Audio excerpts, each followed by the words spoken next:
Assalamualaikum warahmatullahi wabarakatuh. Alhamdulillahi rabbil alamin. Wassalatu wassalamu ala ashrafil anbiya'i wal mursalin wa ala alihi wa sahbihi ajma'in. Rabbi shrah li sadri wa yassir li amri wahlul 'uqdatam min lisani yafqahu qawli. Subhanaka la ilma lana illa ma 'allamtana innaka antal alimul hakim.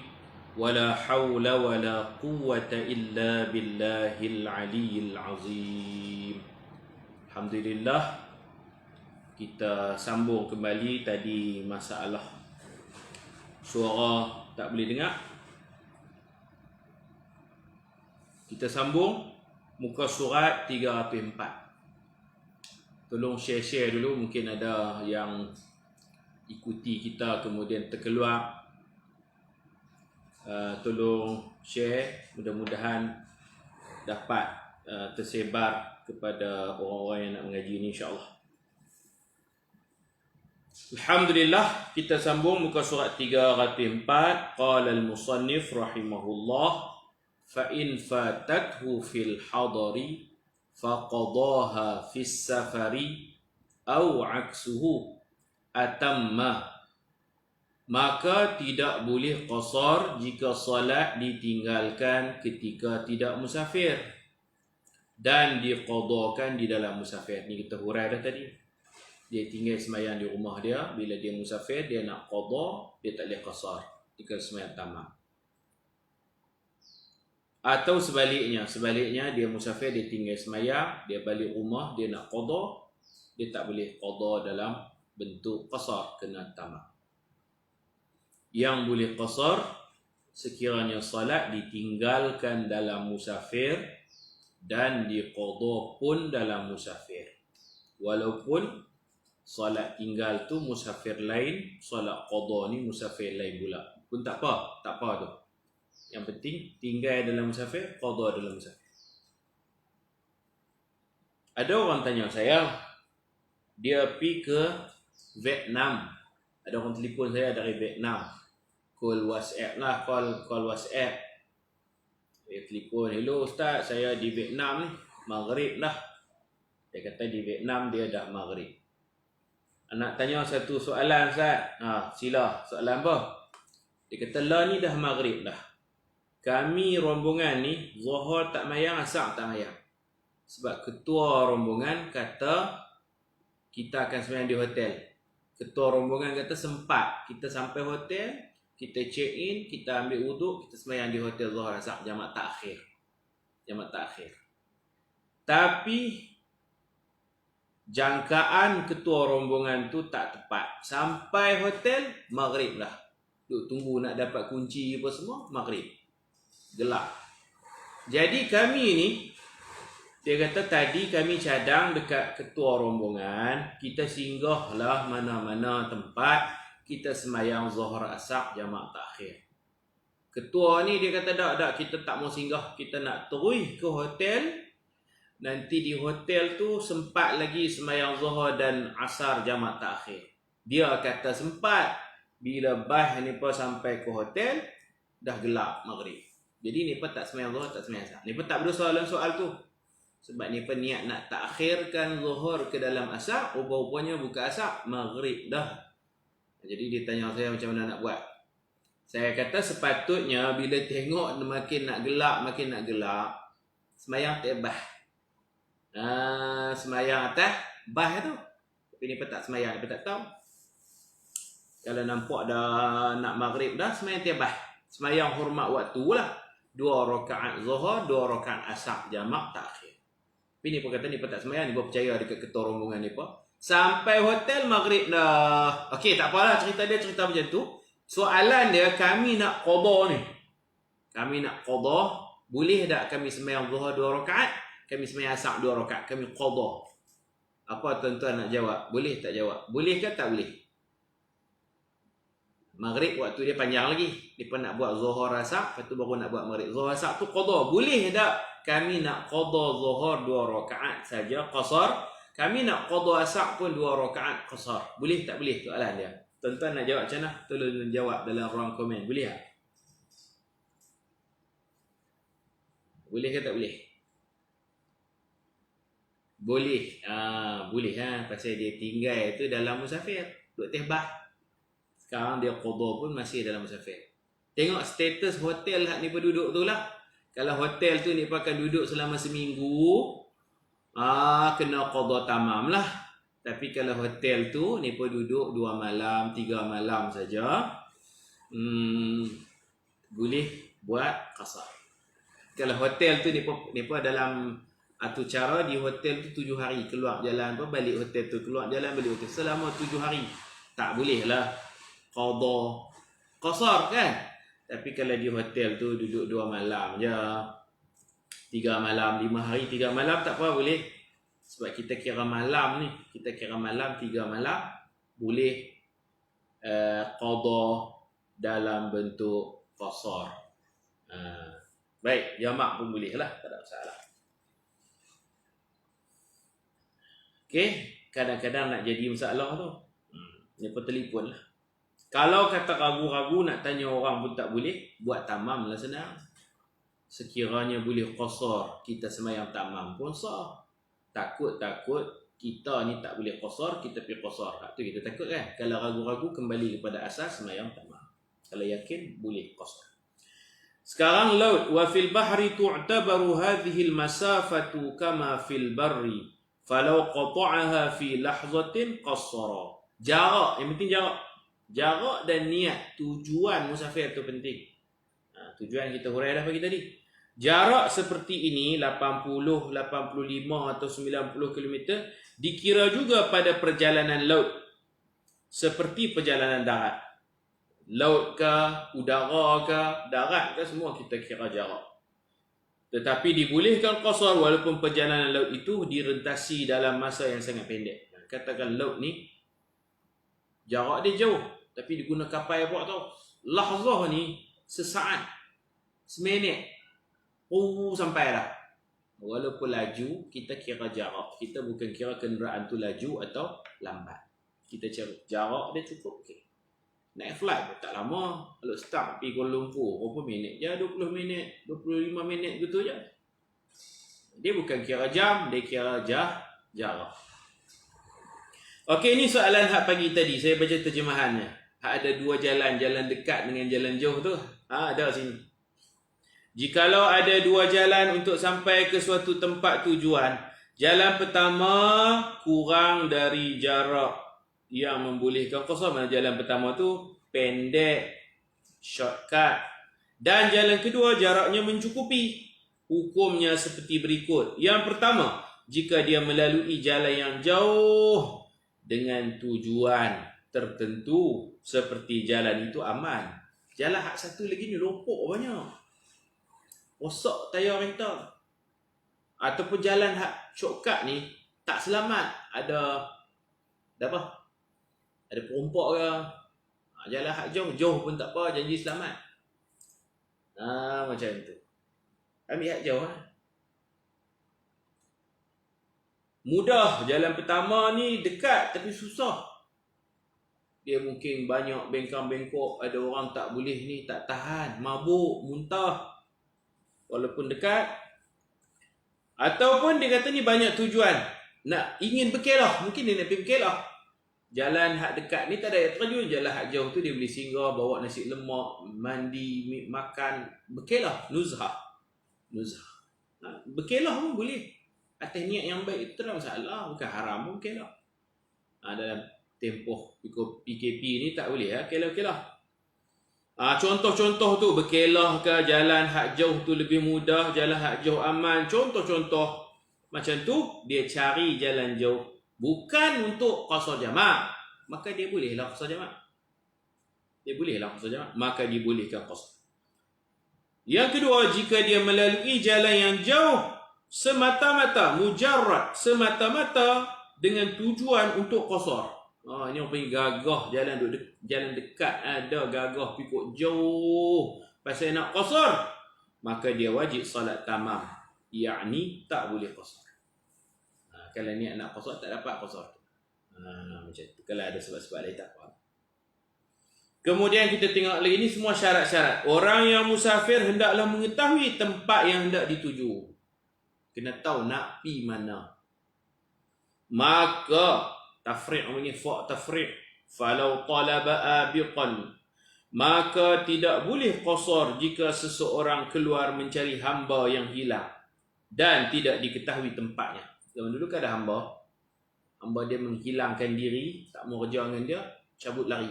Dia pun cari. Dia tak tahu hamba dia duduk mana. Cari sana, cari sana, cari sini. Daripada 1 km, 2 km, 3 km, 40 km, dia tak boleh qasar jamak. Sebab dia pi tu tak ada hala tuju. Tak tahu nak pergi tahu mana. Yang penting dia nak tangkap hamba dia. Tak boleh qasar jamak. Melainkan setelah dia sampai 85 km, dia tak jumpa lagi hamba dia. Tengok-tengok jarak dia dah 85 km dah. Hamba aku ni berlari mana? Tak tahu. Bila dah cukup 85 km baru dia boleh qasar jamak. Kita ni, saya nak pi Tapah. Tak sampai Tapah pun saya boleh qasar jamak. Kan? Tak sampai Tapah. Saya naik highway Bertam, Sungai Dua, berhenti tong-tong ada surau. Saya boleh qasar jamak tak? Saya nak pi Tapah. Tak mesti sampai Tapah baru boleh qasar jamak. Di dalam perjalanan tu, keluar pada qaryah, keluar pada kampung kita, boleh dah mula qasar jamak. Orang yang cari hamba ni dia tak boleh. Dia kena jalan-jalan sebab dia pun tak tahu. Dia tak tahu jarak tu. Kalau hamba dia dekat, dia tangkap hamba dia U-turn balik ya. Patah balik. Ni dia tak tahu. Akhirnya dia sampai 85 km, dia belum jumpa hamba dia, maka dia bolehlah qasar jamak untuk meneruskan perjalanan. Sebelum 85 km tu dia tak boleh lagi. Ini contoh tuan cari hamba yang hilang dan tidak diketahui tempatnya. Atau hamba musafir bersama tuannya. Hamba, tuan dia ajak travel. Tuan dia tak habaq nak pergi mana. Dia tanya tuan dia, tuan, kita nak pergi mana ni? Tuan dia kata, diam sudahlah, ikut sudahlah. Kita ke mana tempat tuju kita? Hang ni banyak cakap lah. Ikut sudahlah. Tuan dia tak habaq. Sayyid tak habaq dekat abd hamba. Hamba ni pun ikutnya. Bila tuan dia buat qasar jamak pun dia tak boleh buat qasar jamak. Dia buat tamam. Tak boleh jamak, tak boleh qasar. Melainkan tuan dia tak habaq tapi dia duduk tengok kilometer ni. Hai, ni lepas dah jarak ni. 85 90 km dah ni, tuan aku habaq tak habaq pun start daripada situ, sembahyang yang berikutnya dia bolehlah qasar jamak. Okey. Kemudian contohnya lagi isteri bersama suami. Isteri naik kereta dengan suami tak habaq. Isteri tanya, abang, kita nak pergi mana ni? Dia, tengoklah nanti sampai tahu. Abang, kita nak pergi mana ni? Alah, tunggulah. Dia nak bagi satu kejutan kepada isteri dia. Isteri dia tak boleh qasar jamak. Mungkin suami boleh. Suami tahu nak pergi tahu mana. Suami tahu lepas 10 km suami singgah masjid, suami semayang, suami buat qasar jamak. Isteri tak boleh. Isteri tak tahu. Boleh jadi dia bawa isteri dia tinggal isteri dia rumah mak mertua ke, dia seorang yang musafir. Boleh jadi isteri dia tak cukup kilometer. Isteri dia tak tahu. Isteri dia tertanya-tanya ke mana arah tuju kita. Orang yang tak tahu arah tuju, dia tak boleh qasar jamak melainkan setelah perjalanan itu mencukupi jaraknya. Okey. Contoh lagi ni, dan tentera. Tentera ni ketua dia tak habaq. Dia pun nak pergi perang tak mana. Rasulullah pun kerap bila nak pergi perang, Rasulullah tak habaq kat sahabat. Takut dia pun bocor rahsia. Takut dia pun sembang musuh tahu. Kecuali Fathu Mekah, Nabi habaq, kita nak balik Mekah, nak buka kota Mekah. Banyak peperangan Nabi tak habaq ke mana kita akan pergi, ke mana kita akan berpengkalan. Strategi itu rahsiakan. Jadi sahabat tak boleh qasar jamak melainkan setelah jauh cukup 2 marhalah baru boleh. Nabi buat qasar, ni pun tak boleh. Sebab kadang-kadang Nabi nak singgah di tempat, Nabi nak suruh ni tunggu tu, Nabi pergi lagi ke depan. Boleh jadi kan. baik tentera bersama ketuanya dalam keadaan mereka semua tidak tahu tempat ke mana mereka akan pergi, maka tidak boleh qasar. Kita tengok nota kaki di bawah. Mereka tidak boleh qasar kerana antara syarat qasar mestilah mengetahui jarak perjalanan ke tempat yang dituju itu mencukupi jarak yang diharuskan qasar 80 km. Kitab ni kata 80, ada kitab lain 90, 85 macam tu lah, lebih kurang.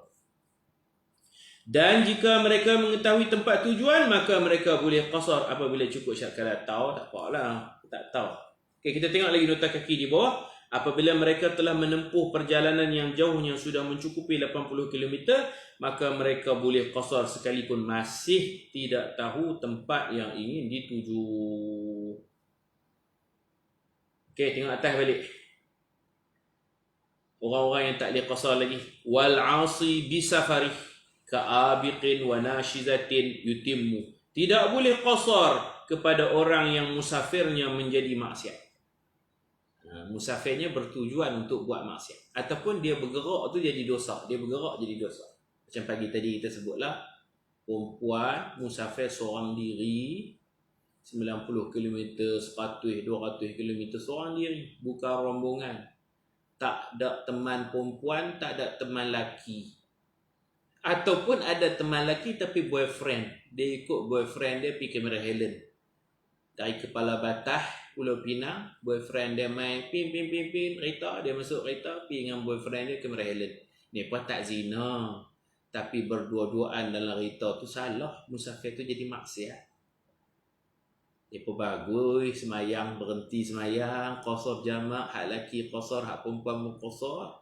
Ngaji fiqh qasar jamak tak sah. Pasal perjalanan mereka itu tidak diredai oleh Allah. Perempuan pergi seorang-seorang tak boleh, perempuan pergi dengan boyfriend. Hak lelaki pergi dengan marka dia, makwa dia, makwa. Tak boleh. Qasar tak boleh. Pasal perjalanan tu maksiat. Pagi tadi ada yang tanya orang perempuan ni pakai tudung tak sempurna, pakai tudung tangan pendek ataupun tak pakai tudung, tak tutup aurat. Dia musafir, dia boleh qasar jamak? Boleh. Hak tu dia salah pemakaian, tak ada kena-mengena dengan musafir tu. Dosa bukan dosa musafir. Dosa tu dosa tak tutup aurat dengan sempurna. Hak tu lain. Hak ni perjalanan yang menjadikan maksiat. Perjalanan bertujuan maksiat atau perjalanan tu tak diredai Allah. Di dating tak boleh. Dipanggil al-maksiyah bis safar. Al-maksiyah tulis bi, ba huruf ba. Al-maksiyah bis safar. Maksiat dengan musafir. Satu lagi, al-maksiyah fi fis safar. Niatnya baik, tapi tengah jalan dia beli 2 ekor. Hak tu maksiat di tengah musafir. Hak tu tak apa, boleh qasar jamak. Istighfar, taubat balik, tak salah. Tu maksiat di tengah-tengah musafir. Ni daripada awal lagi tayar bergerak tu dah jadi maksiat dah. Tak boleh. Ustaz, contoh kalau saya dari Baling, tempat mukim, dan ada urusan di balik pulau. Baling ke balik pulau. Baik. Semasa perjalanan nak balik, saya singgah di Lahak Yui, tempat karya saya. Allahu Akbar. Mana ni?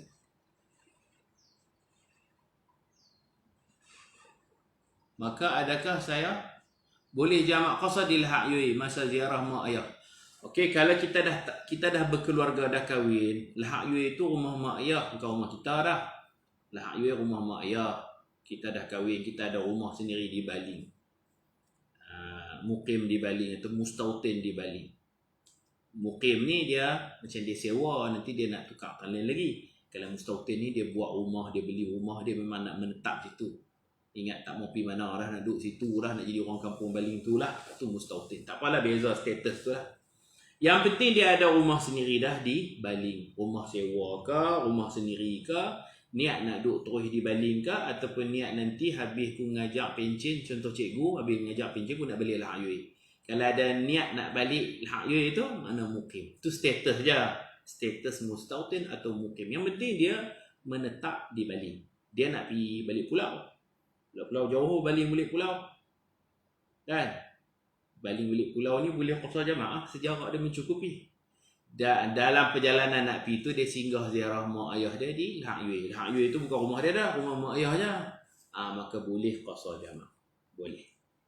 Okey? Boleh. Kalau dia duduk di Lahak Yue, baling tu dia macam budak remaja, budak sekolah menengah. Baling tu sekolah menengah. Asrama penuh di Baling. Maktab Mahmud Baling. Jadi dia duduk di Maktab Mahmud tu sebagai pelajar, duduk asrama. Dia nak pi balik pulau, dia singgah Lahak Yue. Lahak Yue tu rumah dia sendiri. Dia tak kahwin lagi. Rumah mak ayah dia kira rumah dia. Dia tak boleh qasar jamaah. Kalau dia budak asrama Baling, dia balik singgah sat Lahak Yue. Bukan kata rumah mak ayah dia, kampung Lahak Yue itulah. Rumah mak ayah dia ke, rumah jiran sebelah ke, masjid Lahak Yue ke, dia tak boleh qasar jamaah. Sebab dia belum berkeluarga, rumah mak ayah kira rumah dia sendiri. Begitu. Jadi jangan masuk Lahak Yue ya. Terus ke balik pulau, bolehlah qasar jamaah. Kalau di Lahak Yue, macam Ustaz Muhammad Hanif, boleh qasar jamaah. Pasal Ustaz dah duduk di Baling. Lahak Yue itu bukan lagi rumah Ustaz. Baik. Abang Ahmad Hifzi, Teluk Jamat, bolehkah solat qada dilakukan secara berjamaah dalam musafir? Boleh. Qada boleh berjamaah.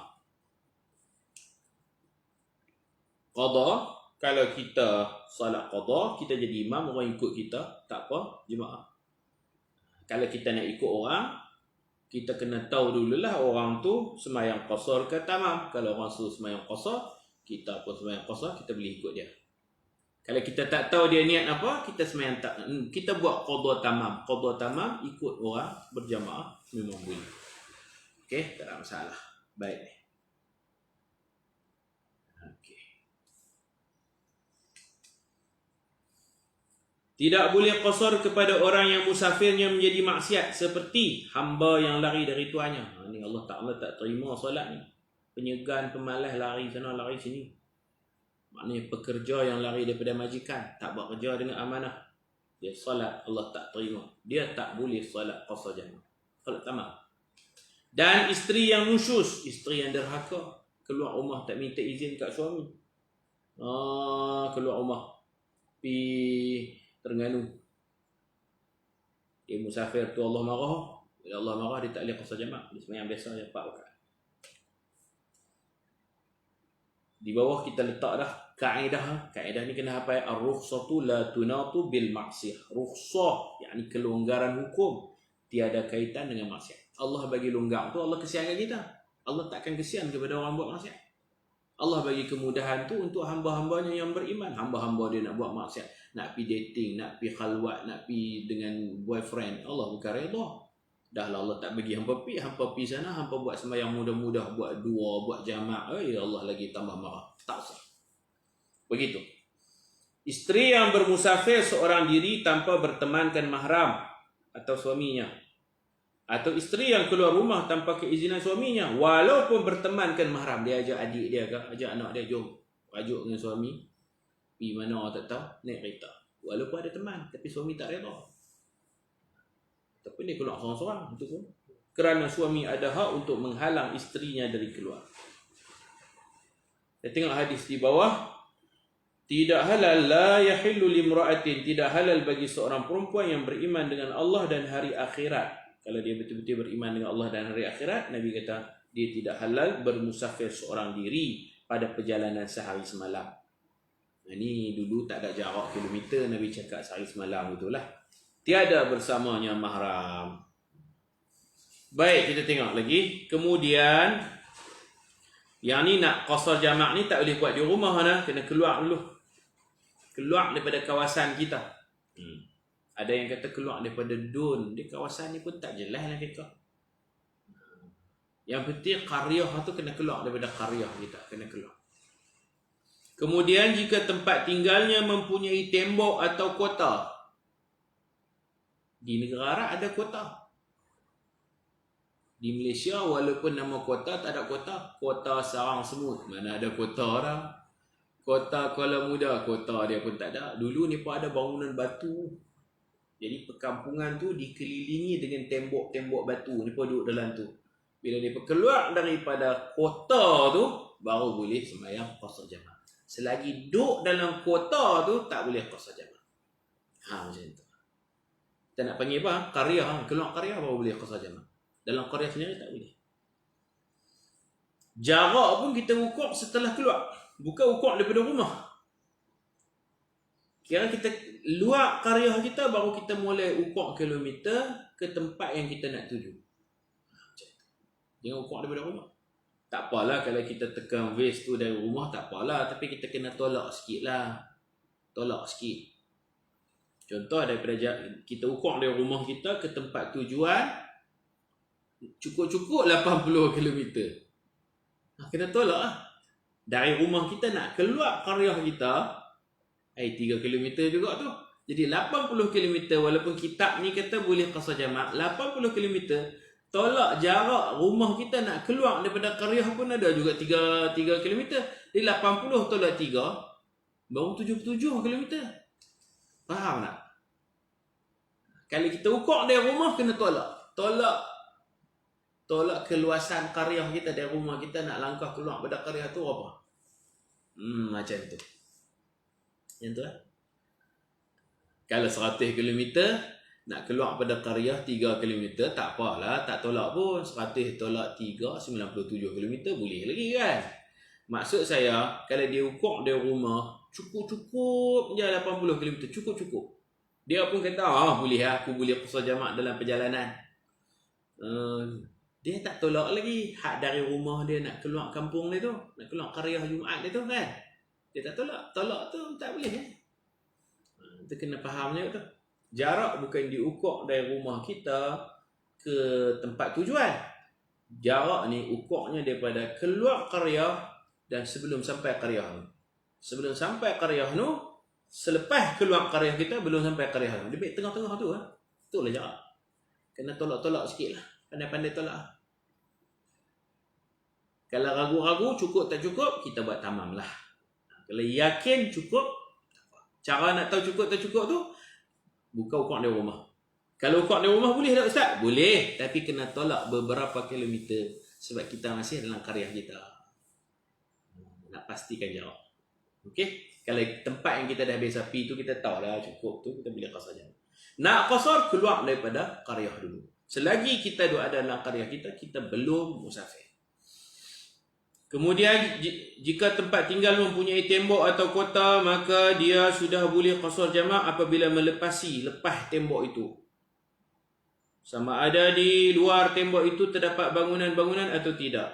Dan jika tempat tinggalnya tiada tembok, macam kita di Malaysia mana ada tembok, maka boleh qasar, salat qasar selepas melepasi semua bangunan. Kampung kita lah tu, rumah-rumah, bangunan-bangunan, rumah-rumah, habis tu masuk kampung lain pula, qaryah lain. Boleh ya.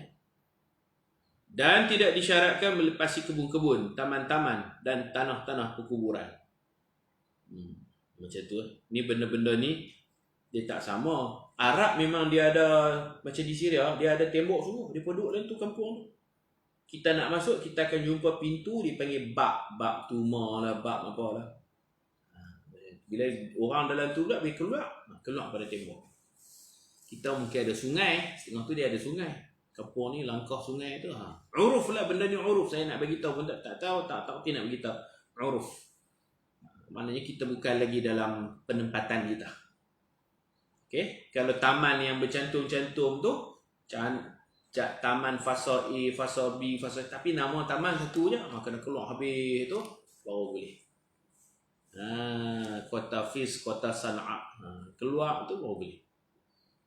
Kena lalu habis dah perumahan penempatan kita tu habis dah, baru boleh mula sembahyang qasar.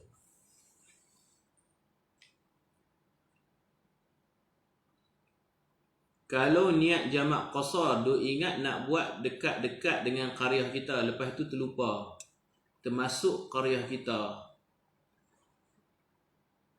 Oh, waktu nak balik kot ni, perjalanan pulang kot, ingat dekat-dekat dengan qaryah tu nak berhenti saat nak buat qasar jamak. Okey, macam tu. Lepas tu terlupa termasuk qaryah kita, boleh pusing balik tak Ustaz? Untuk buat jamak qasar tu tak boleh dah. Dah sampai kampung kita, habis dah musafir. Putus musafir. Tamat. Finish. Dah sampai kampung kita, qaryah kita, habis dah musafir. Patah balik pun tak jadi. Patah balik nak kena ukur balik jalan baru. Mana U-turn balik tu nak kena ukur balik berapa kilometer kita nak pergi. Nak pergi kampung sebelah. Patah balik nak pergi kampung sebelah. Dah 10 kilometer, 6 kilometer. Tak dapat lah qasar jamak. Tadi ukur daripada hala jalan balik tu dia ukur kan. Dah sampai kampung habis 0 km. U-turn balik dia akan jadi 1 km, 2 km. Jauh mana pula kita nak pergi. Tak boleh qasar jamak. Dah sampai kampung sendiri. Macam tu. Jadi jangan buat silap lah tuan-tuan. Silap Allah Akbar. Main di rumah je lah dah sampai kampung sendiri. Main di rumah. Dok ustaz saya tak sembahyang zuhur lagi. Ni asak ni. Asak tak apa tu ni. Zuhur pun. Zuhur qadha 4 rakaat, asar pun 4. Zuhur 4, asar 4. Macam mana ada tersilap? Jadi jangan silap. Tersilap tak sengaja tak apa lah. Lupa dah tu lupa. Kadang-kadang terlupa. Saya pun biasa lupa dalam perjalanan balik daripada Kuala Lumpur. Saya duk ingat sampai dekat-dekat juga lah. Bertam ke Kepala Batai kan. Nak semayang lah buat maghrib isya kat situ. Kosong ngantuk sangat, pederai sampai rumah tu. Maghrib tak mayang, isya tak mayang. Lena pula. Lagi teruk pada Abang Faidrus. Lena. Esok mangkit mayang subuh. Nak pi surau semayang subuh dengan pelajar ni. Baru isteri saya teringat. Isteri kata, abang, malam ingat tak? Kenapa? Kita tak semayang maghrib, tak semayang isya. Allahu Akbar. Ingat nak buat jamak takhir dekat-dekat dengan Mahat ni lah. Mana di bandar ni lah. Kat Bertam ke Kepala Batai ke kan. Lupa tu weh. Duk kira nak ligam balik ngantuk sangat. Nak balik rumah nak tidur. Memang tidur sungguh. Hak tu yang Nabi kata, siapa terlupa tak berdosa. Tapi kena qadha lah kan. Qadha balik. Qadha tak boleh qasar jamak dah lah. Qadha maghrib 3, isya 4. Baik. Jadi buat jamak qasar di rumah sendiri tak boleh, di kampung sendiri tak boleh, kena keluar dulu. Ni hala perjalanan pergi kena keluar. Begitu juga perjalanan pulang, jangan masuk lagi qaryah kita. Jangan masuk lagi. Kalau dah masuk, habislah. Qasar jamak kita tak boleh buat dah. Dan perjalanan ni dia satu hala. Pi kena kira kilometer, balik kilometer yang asli. Jangan kita pergi satu tempat 50 km, kita kata tak apa, nanti hala balik 50, kita campur. 50 tambah 50, 100. Dah, dia tak campur. Dia one way ya. Pi, kira jarak pi, balik, kira jarak balik.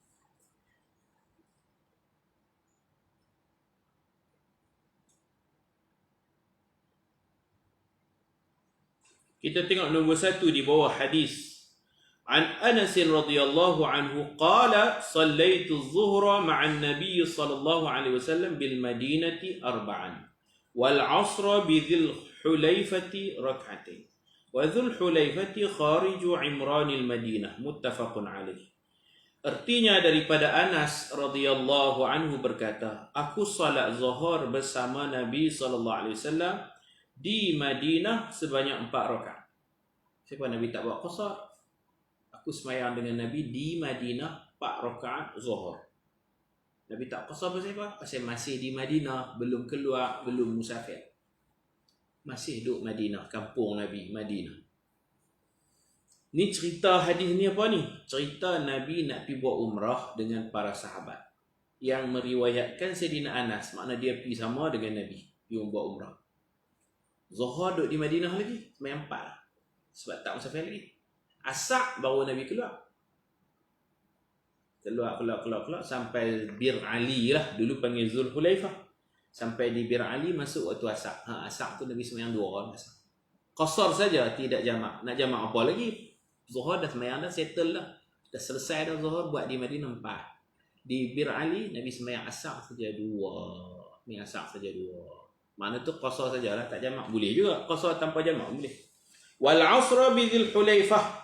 Dan aku salat asar bersama Nabi di Dzul Hulaifah. Lah ni nama apa? Bir Ali. Tulis Bir Ali lah. Atau Abyar Ali. Yang Ali tu Sayyidina Ali. Pasal apa nama dia ada situ? Kerana dia korek telaga. Nabi kata sini miqat, sini orang akan mandi sunat ihram. Dia dengar-dengar tu dia pergi korek telaga. Macam mana nak mandi kalau tak ada air kan? Jadi dia khidmat untuk para haji dan para umrah. Apabila Nabi gazetkan tempat tu, Zulhulaifah tu sebagai tempat miqat, sebelum berihram, orang akan potong rambut, repair misai, dan orang akan mandi. Mandi dengan sabun, shampoo, semua mandi. Waktu tu nak mandi tak ada air. Sayyidina Ali ni dia proaktif. Nabi hanya cerita fadilat Zulhulaifah mandi semua, tapi nak mandi je mana air tak ada. Dia pergi buat tempat mandi. Dia korek beberapa biji telaga. Maka tu nama bir. Bir tu bi'run. Bi'run tu telaga. Telaga. Bir Ali. Bi'ru Ali. Bukan sebiji telaga. Banyak telaga rupanya. Mula-mula orang jumpa satu telaga. Rupanya ada banyak telaga. Itu nama Abyar Ali. Kita kena tahu. Dan nama juga Masjid Syajarah. Masjid pokok. Kerana Nabi ada duduk dekat satu pokok tu. Kemudian Nabi atas kenderaan bergerak, Nabi pun berniat umrah. Jadi penduduk Madinah, mereka nak masuk Mekah, tang tu lah tempat mereka niat. Dia makan niat situ. Bukan mandi, pakai kain ihram apa semua situ. Kita biasanya mandi siap-siap di hotel, pi tang tu pi buat apa? Pi niat je. Pi tang tu untuk niat. Jadi Nabi sembahyang asar 2 rakaat pasal Nabi dah keluar Madinah. Zulhulaifah terletak di luar bangunan Madinah. Zulhulaifah kalau kita naik bas dalam 20 minit juga. Dengan jam mereka semua dalam 15 minit, 20 minit juga. Mana keluar Madinah. Ustaz, kalau pusing pulau sampai jarak 85 km boleh qasar tak? Jalan dia jadi pusingan O. Kalau dia saja pusing nak pergi cukup kilometer tak boleh. Tapi kalau memang jalan dia terpaksa pusing-pusing, tak apa lah. Kalau dia saja dia tengok Allah baru 80 km dia jumpa tu dia pusing. Jalan darat ke jalan air ke tak kira, dia pusing. Semata-mata nak pergi cukup dia tak dapat buat qasar jamak. Kena ingat tu kalau terpaksa pusing, memang jalan dia memusing-musing tak apa dia pusing. Ustaz nak tanya, kalau saya bermukim di suatu tempat rumah sewa,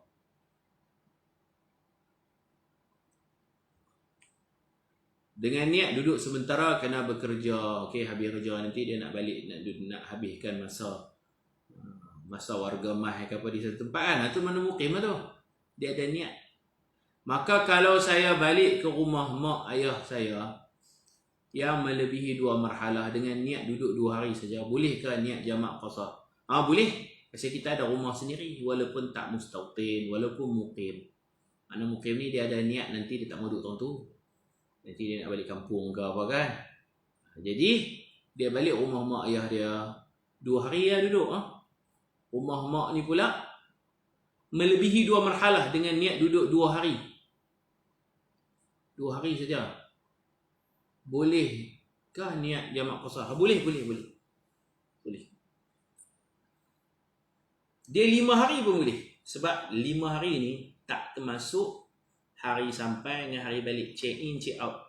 Kita check in rumah mak kita, ayah kita, check in, check out. Jadi sebenarnya 3. Kita bilang 5. So saya kata 5 hari boleh qasar jamak. Tapi kena rancang. Kalau orang tanya ni hang nak duduk berapa hari? Tak tahu duduk. Suami tanya isteri, nak balik rumah isteri, rumah mak betul. Suami tanya kita nak pergi duduk berapa hari? Tak tahu abang duduk Larat duduk. Rasa cuma kita balik. Atau tak boleh. Sesampainya rumah mak ayah, tak boleh qasar jamak. Kena niat. Nak duduk 5 hari. Makna 5 hari ni 3 malam. 5 hari 3 malam. Hari sampai tak kira. Hari balik tak kira. Jadi duduk berapa hari? Yang penuhnya 3. 3 boleh qasar jamak. Itu yang dalam kitab kata kalau kita duduk 3 hari boleh qasar jamak. Tidak termasuk hari masuk dan hari keluar. Check in, check out lah. Contoh kita sampai hari Isnin. Kita sampai rumah mak ayah kita hari Isnin. Yang kita kira ni Selasa, Rabu, Khamis, Jumaat nak balik dah. Selasa. Sampai-sampai tu ayah orang tanya, hang nak duduk lah barang seminggu ke? Kita kata tak boleh ya, duduk dekat 5 hari ya. Hari ni hari Isnin, hari Jumaat kami nak balik dah. Isnin sampai Jumaat. Bila Isnin sampai Jumaat, Isnin dengan Jumaat tu kita tersuruh bilang. Kita bilang apa? Selasa, Rabu, Khamis. Berapa hari dia duduk rumah mak ayah dia? 3 saja. Bolehlah qasar jamak. Kena reti bilang juga. Tok guru saya kata kulit tak saya kira. Kan macam kita dia ada kulit. Ni kulit hitam depan, kulit belakang. Hak ni hari sampai, hak ni hari nak balik. Ataupun hari ni hari sampai, hari ni nak meneruskan perjalanan ke tempat lain lagi. Kita kira hak isi ni sudah.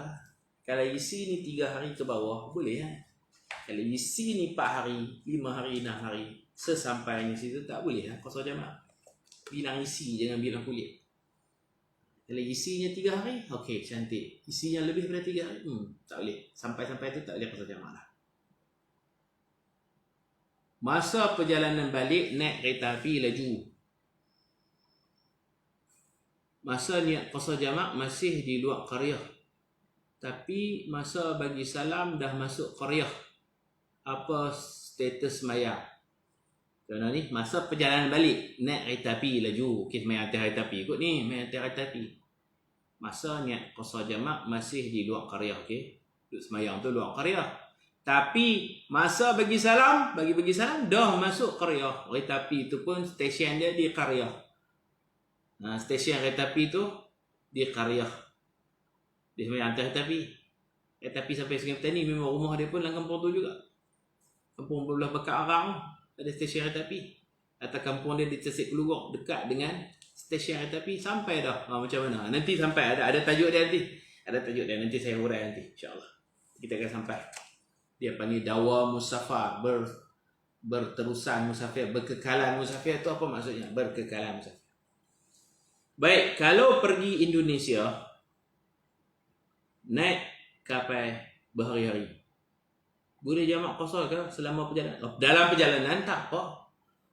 Macam orang dulu pergi Mekah, katanya lah, saya pun tak dapat fakta yang tepat. Katanya 30 hari kapal layak. 30 hari nak sampai Jeddah. Naik kapal daripada Penang ni, kapal berjalan tengah laut. Boleh qasar jamak tiap hari. Itu dalam perjalanan. Bila kita berhenti stop, kalau transit boleh qasar jamak. Kalau berhenti tu maknanya mukim, tak boleh qasar jamak tempat berhenti. Berhenti yang namanya singgah, transit, mesti berhenti itu 3 hari saja. Rancang 3 hari saja. Mesti dirancang. 3 hari ni tak termasuk check in check out lah. Kalau campur mungkin jadi 5. Tak apalah 5 pun boleh. 5 kita bilang 5, fuqaha bilang 3 aja. Itu maknanya dia singgah, dia bukan nak berhenti terus. Kalau dia berhenti lama, dia ambil satu hotel nak duduk 7 hari. 7 hari tolak check in check out 5 ke 7. Tolak hari daftar masuk dan daftar keluar ada 5 ni. Yang tu dia bukan lagi dikira transit, dia bukan kira singgah. Yang tu dia kira dia nak mukim tang tu, dia nak duduk tang tu, nak melepas penat dia di situ. Sesampainya dia di kawasan itu, di hotel itu, dia tidak boleh lagi qasar jamak. Hari pertama pun tak boleh, hari kedua tak boleh, hari ketiga tak boleh. Pasal dia ni nak duduk seminggu. Macam orang pergi berkursus. Kursus buat di Cameron Highland. Buat surat jemputan apa semua. Dalam surat tu bagi tahu dah. Kursus 1 Ogos hingga 10 Ogos. 1 sampai 10 Ogos. Kita tolak hari sampai 1, hari daftar 1 dan hari selesai kursus 10. 1 Ogos, 10 Ogos. Kita tolak 2 hari tu. Hari check in check out tu saya duk kira. Ada berapa hari lagi? 8 kan? 8 hari tu no. Banyak hari tidak dinama singgah, tak nama transit, tapi nama kita bermukim di Cameron Highland. Abang Faidrus ambil satu kursus selama 10 hari, tolak check in check out 8 hari. Maka saya kalau pergi kursus tu, saya tak boleh lagi qasar jamak. Hari pertama, hari kedua, hari ketiga, hari keempat, hari apa pun saya tak boleh qasar jamak. Pasal saya kira parking terus tang sana, saya bermukim di sana. Orang tak faham, kursus 10 hari, dia masih duk qasar jamak 3 hari hak awal tu. Hari pertama, kedua, ketiga tu dia qasar. Masuk hari keempat baru dia semayang. Tamam. Tak betul. Tak betul. Dia ikut rancangan kita, ikut atur cara kita nak duduk. Sebab tu kita kena tahu. Semua orang kalau nak travel, dia ambil tahu nak duduk hotel ni berapa malam, nak duduk tempat ni. Orang yang lebih duduk biasa travel lagi, dia akan tanya pula jarak sini ke sini. Dia ambil tahu habis, dia nak jawab. Daripada satu banak ke satu banak, kita kena study betul. Tanya, ni pun biasa berjalan. Jadi kita kena ambil tahu lah benda-benda macam tu, nak duduk berapa hari di sini. Maknanya jika 3 hari tidur rumah pak mertua, lepas tu 3 hari pi pula rumah mak sendiri, Duk pindah-pindah tak apa. Lepas tu pi pula berjalan tidur di hotel 3 hari.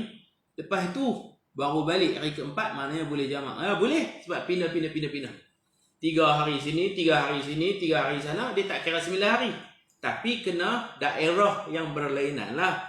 Kalau rumah mak mertua dengan rumah mak sendiri sebelah rumah atau kampung yang sama. Rumah mak mertua 3 hari, rumah mak sendiri 3 hari. Duk kampung tu juga rupanya ni. Suami isteri sekampung. Hak tu kira 6 hari lah.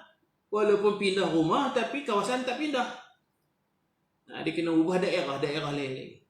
Macam tu. Ada juga orang tanya dan saya terkena. Dia kata saya balik rumah mak mertua saya 3 hari. Lepas tu saya pergi rumah mak saya sendiri 3 hari. Boleh tak qasar jamak rumah mak mertua dengan rumah mak sendiri? Saya pun kata boleh ya.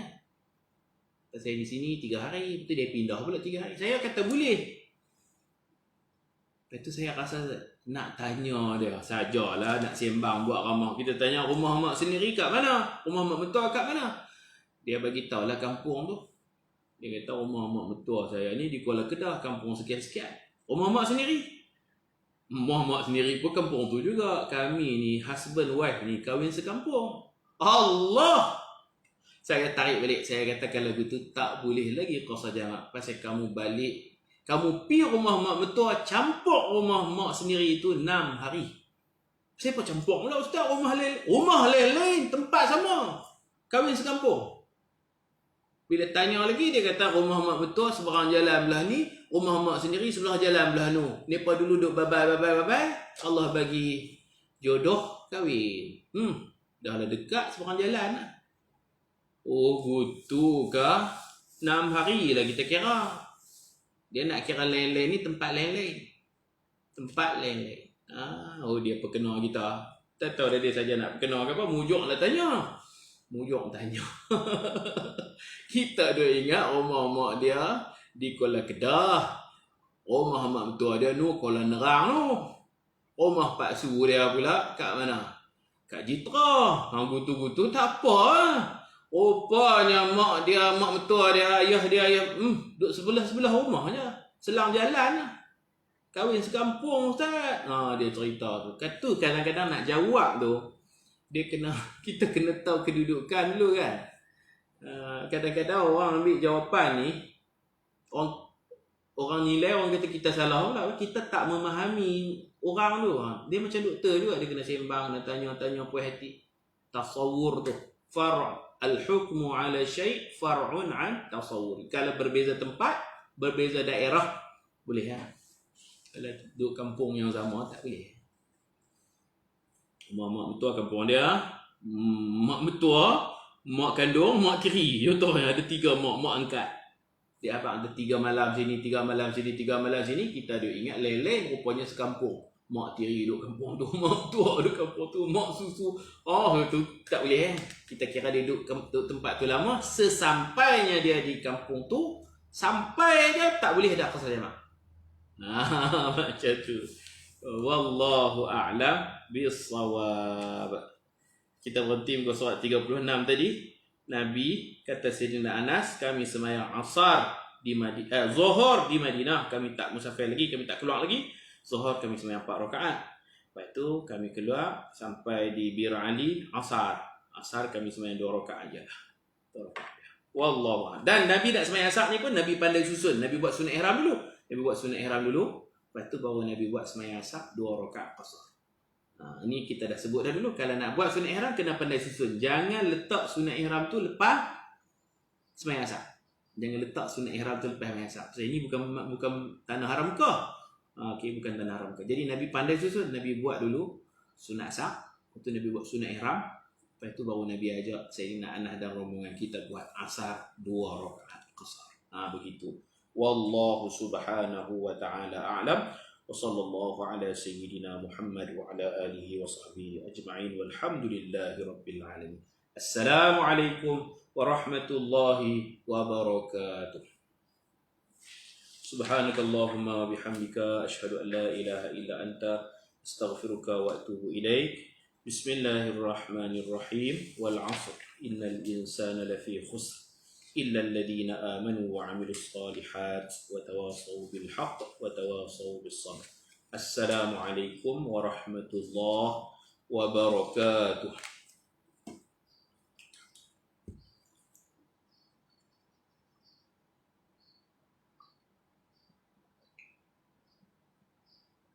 Wa iyyakum. Alhamdulillah.